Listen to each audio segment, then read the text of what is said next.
Hello po, good morning po sa ating lahat. Pwede po ba tayo lahat tumayo? Good evening pala, sorry. Lagi na lang. Tayo muna po tayo lahat. Bago po tayo mag-start, mag-pray muna po tayo. Lord, thank you po for this evening na pinagsama-sama niyo po kami sa prayer meeting and protektahan niyo po yung papunta pa lang dito, Lord God. In Jesus' name, Amen.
all my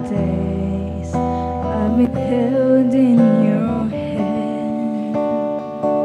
From the moment that I wake up until I lay my head, oh, I will sing of the goodness of God.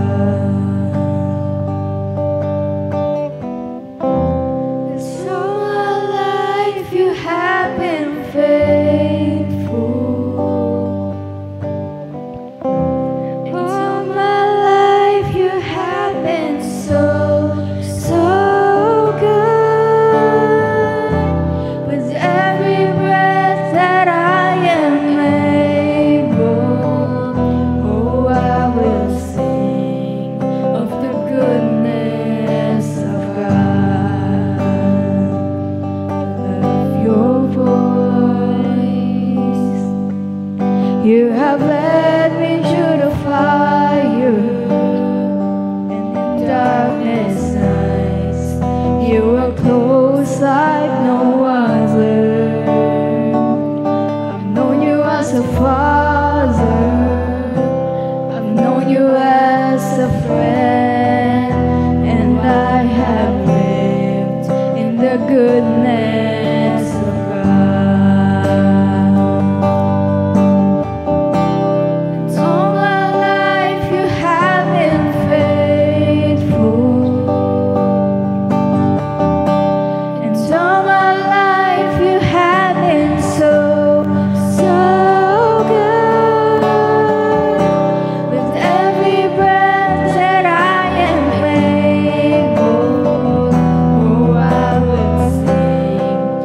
The goodness of God.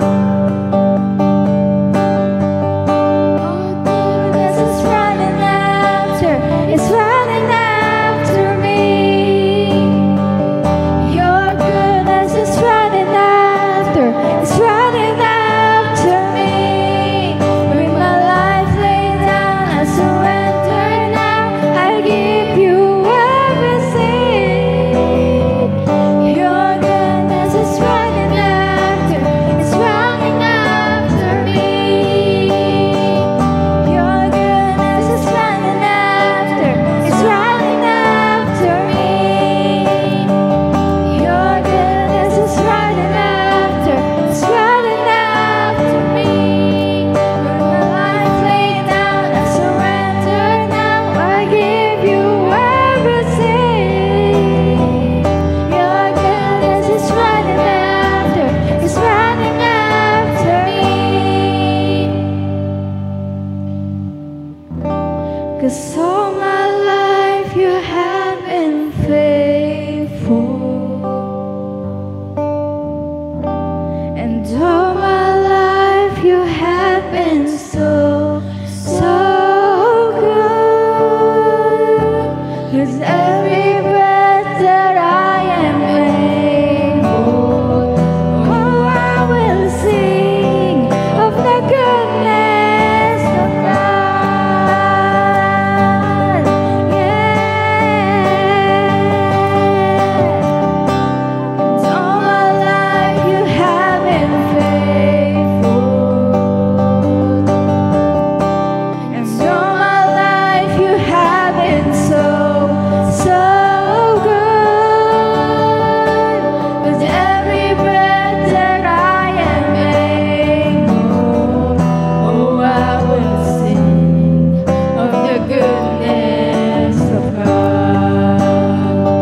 Oh, I will sing of the goodness of God. Oh, I will sing of the goodness of God.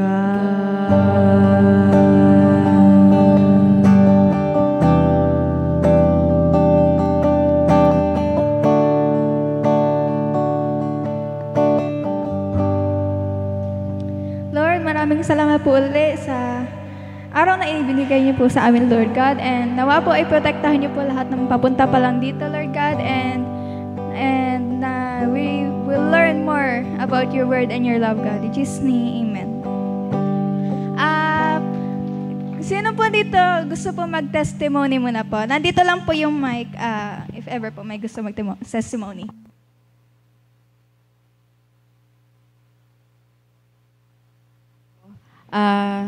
Nagpapasalamat ako sa Panginoon kasi meron kaming pinagpe-pray na mga tao na sobrang close sa amin na merong hindi pagkakaunawaan before. Siyempre, pinapanalangin namin lagi yung... And salamat sa Diyos kasi tinugon niya na yung panalangin na yon, nagkaayos na po yung mga tao na yun na concern. So, salamat sa Diyos kasi sumasagot siya sa panalangin natin. Meron pa po ba?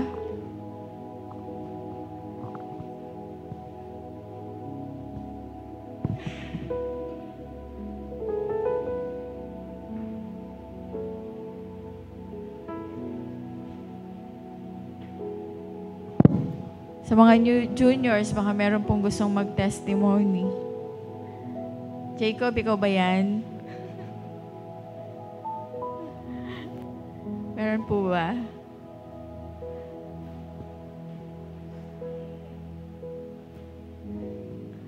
Parang si LK yata yun.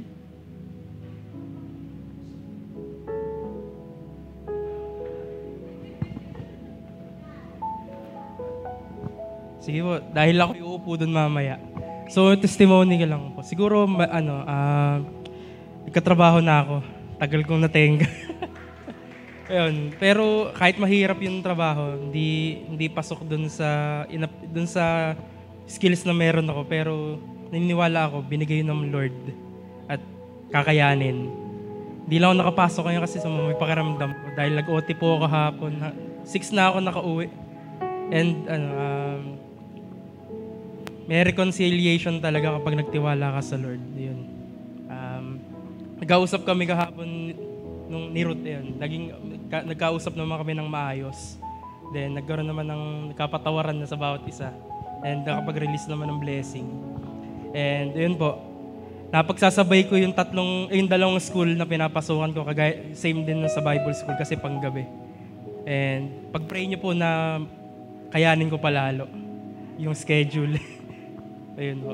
To God be the glory.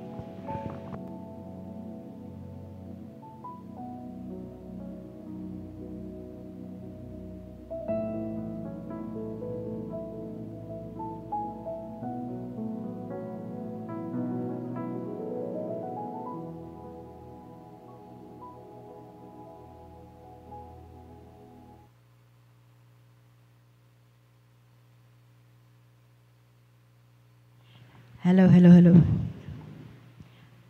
Again, magandang gabi po sa inyong lahat. Pang-alis ka ba?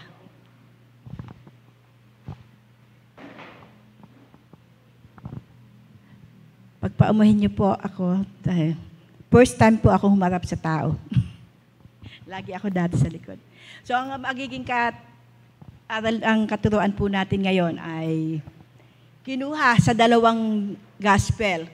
Sa gospel ni Matthew at sa gospel ni Luke. Pero ang pag-aaralan po natin, yung gospel ni Luke, yung Luke, John, verse 23. Meron po tayong keyword na deny. Ano po ibig sabihin ng deny? To turn down, to refuse to admit the truth, to contradict, disavow, forbid, sa Tagalog, itakwil. And to deny himself, to put aside one's selfish desire, pride, and personal priorities, to align with God's will and to follow Jesus Christ. Doon po sa Matthew 16, verse 23, Then Jesus said unto his disciples, If any man will come after me, let him deny himself and take up his cross and follow me. Meron naman po Tagalog. Luke 9, verse 23, And he said to all, If anyone would come after me, let him deny himself and take up his own cross daily and follow me. Meron pong pinagkaiba sa dalawang gospel. Pareho po siya, pero may isang pinagkaiba. So, tayo po muna ay mananalangin.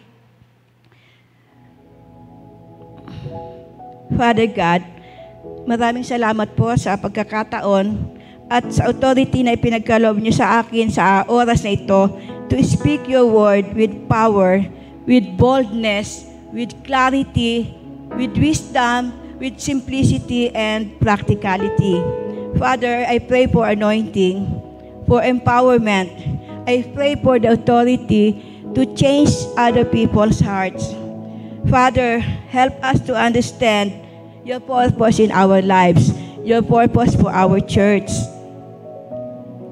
Father God, prepare our hearts that we may receive your word by faith so that we will be blessed and build up your word. Father God, bigyan mo kami ng karunungan, ng pagkaunawa at pagsunod sa iyong mga salita. Father, in the name of Jesus, forgive our sins, cleanse our hearts and our spirits. Let no work of evil hinder us from listening and studying your word. I pray to convict your people, to build your people, to equip your people, and to draw your people close to you. This I pray in Jesus' name. Amen. So makikita niyo po sa dalawang gospel kung ano ang pagkakaiba. Nakita niyo po ba yung pagkakaiba? Pansinin niyo po yung dalawang verse, parehong-pareho pero merong kaibahan. Nakita niyo po?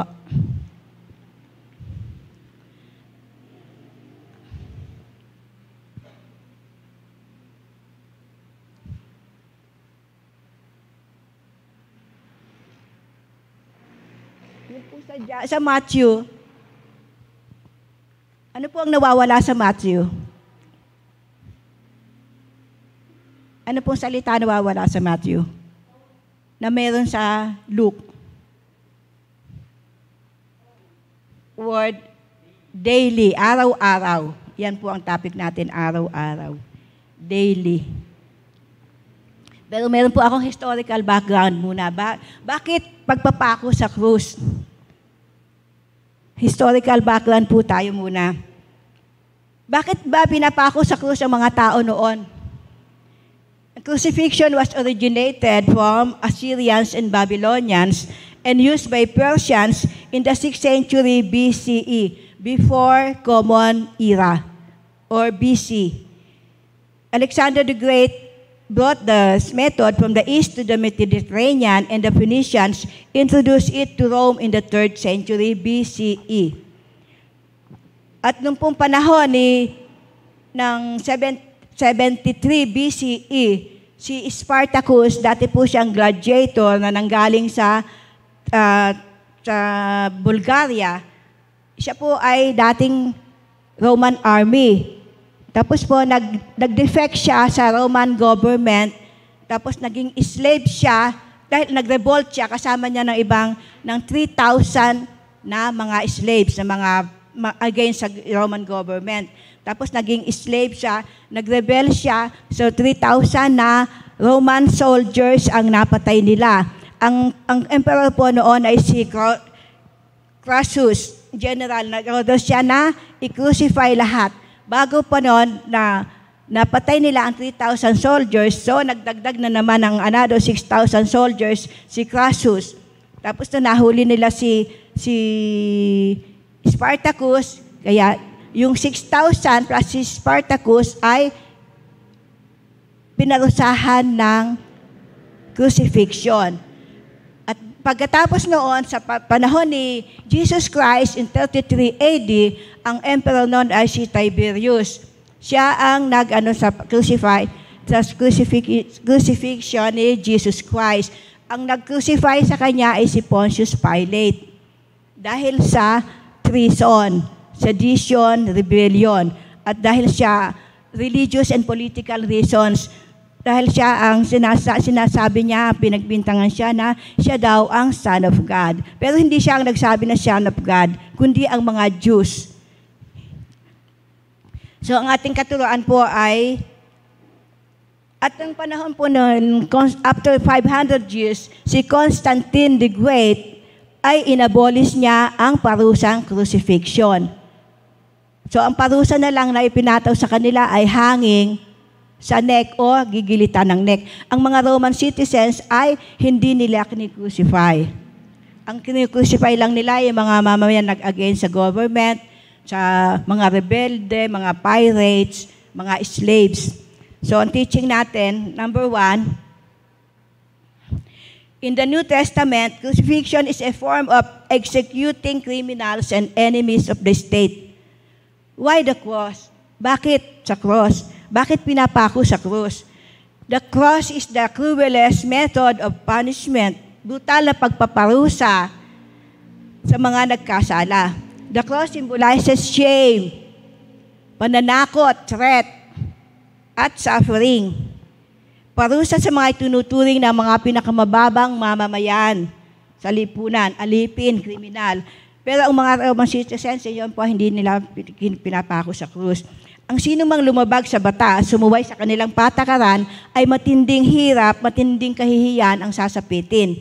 Yung pagpapako sa isang kriminal noong panahon ay isang propaganda ng mga Romano. Pinakikita na sila sa tao kung paano ipako ang mga kriminal na lumabag sa batas para hindi tularan. Mas brutal na pagpaparusa, mas matagal, mahabang pagpahirap, mas pabor sa kanila. Paano po pinapako ang mga tao, mga kriminal? Katulad po ni Kristo, paano po siya pinako? Hindi siya pinako dito sa palad. Dito siya pinako sa forearm. Dahil kung ipapako siya sa palad, malambot itong palad natin. Mapipigtas ang laman niya. Kaya po siya pinako dito at saka dito. At saka ang paa niya magkapatong na ganon. Kasi pag huminga siya, nahihigit yung kalamnan niya, iba yung hirap at sakit yung nararanasan. Diba? Humihinga, naababanat ang kalamnan. At bago pa sila ipako sa krus, magpapasan muna sila ng krus, ibabandera sa publiko, lalatiguhin, kain ng kadena na may steel made of ball na may mga spike hanggang sa malapnos, mawarat yung kalamnan mo. Ganun po ang naranasan ng ating poong si Jesus. Panood niyo po siya sa Passion of Christ, yan po ang nangyari sa kanya. At saka pagkatapos po, pag sila ipinako sa krus, doon po sa dadaanan ng mga tao para nakikita nila at hindi nila tularan. At saka pag pinako sila, meron silang pangalan sa itaas. Kung anong naging kasalanan mo, yun ay ilalagay sa itaas. So ang pangalan ni Kristo, anong kasalanan niya, anong nakasulat sa ulunan niya? King of the Jews, INRI. Yun ang nakasulat sa ulunan niya. At pinapako siya ni Pontius Pilate. Pangalawa po, natin, taking up our cross daily means dying ourselves every day. When Jesus told His disciples, if you want to be my disciple, dalawa yan, you deny yourself and you die daily. Itakwil mo ang sarili mo at mamatay. Patayin mo ang sarili mo. Nang sinabi ni Jesus ito sa mga disciple niya, pasanin mo ang iyong krus at mamatay ka araw-araw. Ang tindi ng dating doon sa mga alagad niya. Kasi nakita nila noon kung paano ipako ang mga mamamayan na nag-against sa Roman government. Kung gaano kabrutal ang parusang nagpapako sa krus. Ang pagsunod kay Kristo ay isang paraang mamamatay araw-araw. Hindi literal na mamamatay ka, hindi physical. Kung hindi yung kasamaan ng tao, yung kagustuhan ng tao, yung comfort, yung yaman, yung paaluan na buhay, sundin ng sariling kalooban, sariling laman, laging nandoon yon. Laging pinapatay yon araw-araw. Hindi minsanan lang. Kasi bukas may gagawin ka na namang against kay God. So, papatayin mo uli yun. Nag-cellphone ka, hindi mo inuna yung pagde-devotion. Papatayin mo uli yun. Lahat ng ginagawa mong kasalanan sa araw-araw, pinapatay mo yon. Pinadadalisay ka. Ibig sabihin, transformation. May changes. Hindi isang beses lang. As you follow Jesus, you're killing your desire for comfort.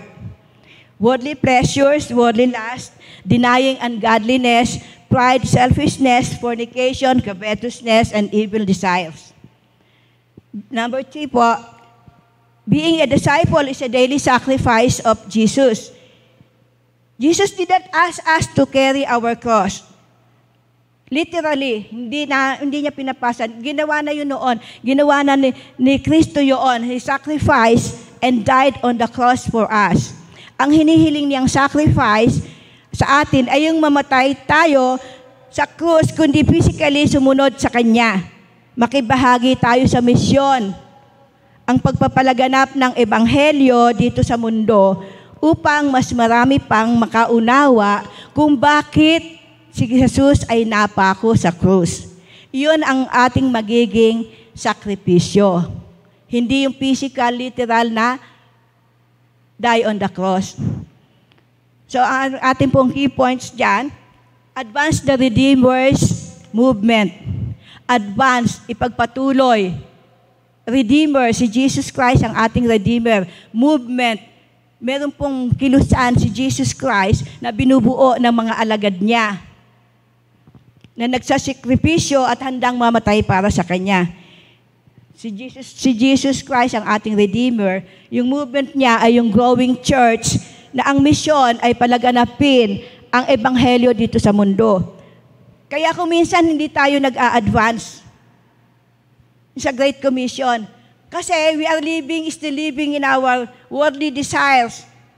Sa buhay natin, naduduwag tayo na iwanan ang comfort. Ayaw natin umalis sa ating comfort zone. Execute yourselves by dying daily. May self-execution, para kang nagsusuicide. Pag sumunod ka, gusto mong sumunod kay Kristo para maging alagad niya, lahat papatayin mo yung sa sarili mo. Willing to serve the Lord Jesus Christ, to die for Him, and to advance the Great Commission of the Lord Jesus Christ. Ang third point po ay refocus on the Great Commission. Ang importante kay Jesus ay ang Great Commission. Iyan ang divine command niya sa atin. Nung after na-redeem siya, na-resurrect siya, iyan ang una niyang pinalaganap. Naghanap siya ng mga alagad niya para makatulong sa kanya sa pagpapalaganap ng kanyang salita. Kung ano ang importante kay Jesus, ay dapat, yun ang importante sa atin. Kung ano ang gusto ni Jesus na gawin natin, ay dapat natin gawin ng mga disipulo niya. We have to deny ourselves. We have to carry our cross daily. Itatwa ang ating mga sarili. So, ang conclusion po ay nanggaling na rin doon sa ating mga binanggit. Ulitin ko lang po, mga aral na natutunan natin sa Luke 9 verse 23. Sumusunod kay Jesus.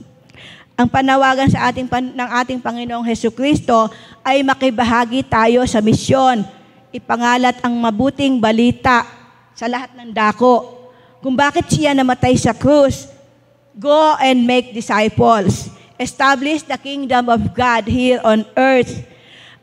Ang pagsunod sa tagubili ni Jesus, pangangaral sa kanyang mga katarungan, ay dapat nating isapamuhay.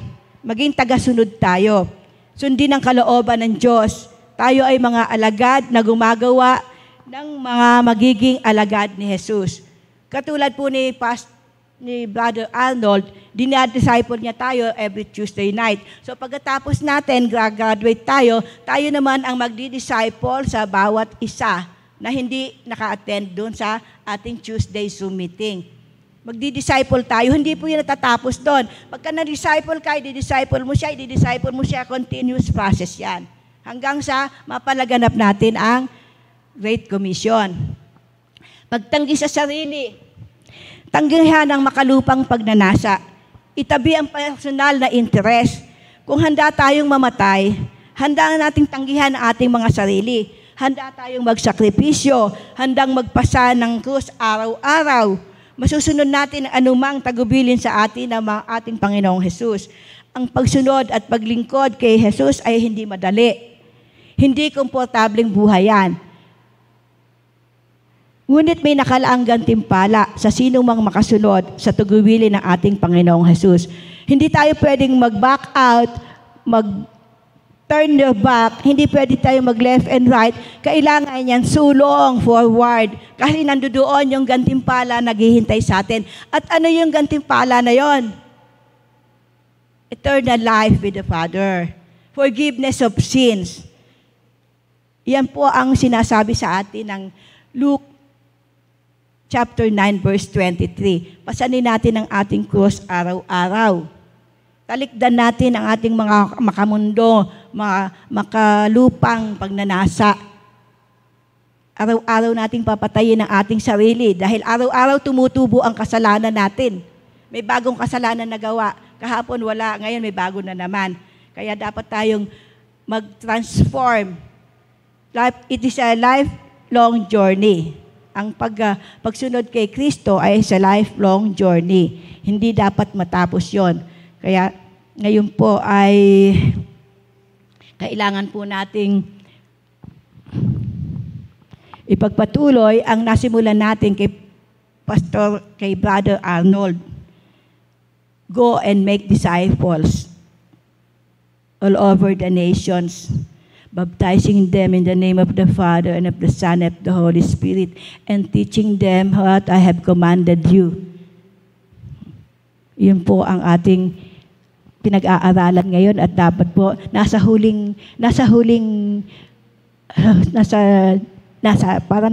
parang nasa dead end na tayo. Marami na tayong mga calamities na nararanasan. Kaya po bago dumating si Hesus Kristo, ang ating Panginoon, ay dapat po nating maipalaganap ang kanyang katuruan at dapat po ma-save din po natin ang ating mga kapwa, lalong-lalo na po ng mga hindi pa naniniwala sa Kanya. So, ilan lang po at tayo po ngayon ay dadasal, manalangin po tayo. Lord, my life is full of comfort to be called your disciple. Life is not about health. It's not about wealth. It's not about comfort. It's all about you. So please grant me the courage to sacrifice my comfort daily. Die to myself every day and serve you at all times. Help me to refocus. Let your great commission be my priority. Use my life to advance the gospel. Let the people around me come to know you and serve you. Use me, Lord, to spread the good news of redemption. Gamitin mo ako, Panginoon, para ikalat ang mabuting balita ng pagtubos. I pray in Jesus' name. Amen.